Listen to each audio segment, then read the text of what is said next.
I have been at this for a while, and in 1998 is when I started using heroin. Methamphetamine has also been was my drug of choice, and alcohol. I mean, I'm just an addict all the way around.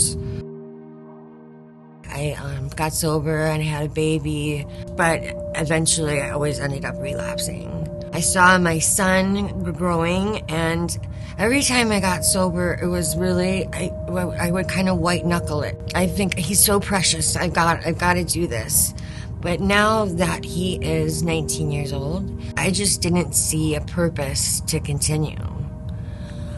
Here I am, 50 years old, and I just was like, I was absolutely suicidal. I just really didn't see a way out. My parents divorced when I was very young, and so I'd go back and forth from Colorado to Wisconsin, in both households, experiencing much different things. I was like a normal teenager. My parents were extremely strict. Emotionally, things were unsettled for me. There was some sexual abuse and physical abuse and emotional abuse from ages 5 to 13. I felt really stuck, and I kept that secret until I was 30 years old. So I think I had the propensity for addiction. You know, I've thought a lot about this, and you get to a point and you have a choice, like, am I going to hurt someone else and continue this pattern of abuse? Or you make a choice like, no, this stops right here with me.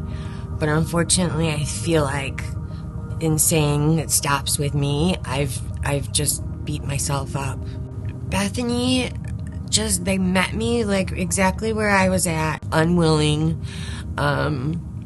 just beat down, suicidal, just lonely, sad. Just such a sense of despair. And I think Bethany just sat with me for a while.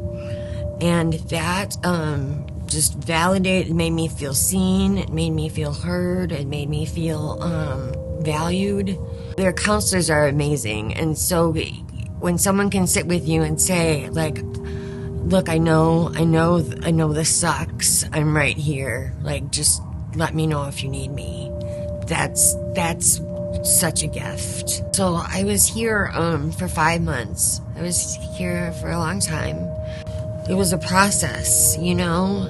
Sometimes when you feel like you're not growing at all, and then you look back in hindsight and you're like, wow, that was a really transformative time in my life, you know? And I kind of feel that's how it was here. So I feel like I needed a lot of personal attention, but I think they just kind of held me through the process of, you're seen, you're heard, you're valued, you're important to us, until I actually started believing it. I see sometimes these sober speakers, and like they wrap it up in a beautiful little bow, and then they're like, and now I'm clean and sober. And I wish I had that bow, but I can say I'm clean and sober. And life is a challenge, but it's also really beautiful. I can walk this life like this. It doesn't have to be on drugs and alcohol. Like, I can walk this life presently and mindfully. My time was coming to an end here. Insurance wasn't going to pay anymore, and there was still some loose ends that I needed to finish. And Deb is my therapist, so I was working one-on-one with her. So emotionally, I was trying to get settled, and I wasn't ready to leave. And I got called into the boardroom, and they told me that Hope Church was going to sponsor another month for me, and I couldn't believe it. I am so entirely grateful, because that month mattered. That month meant everything. It's still incredibly raw, but it's good. There's such goodness.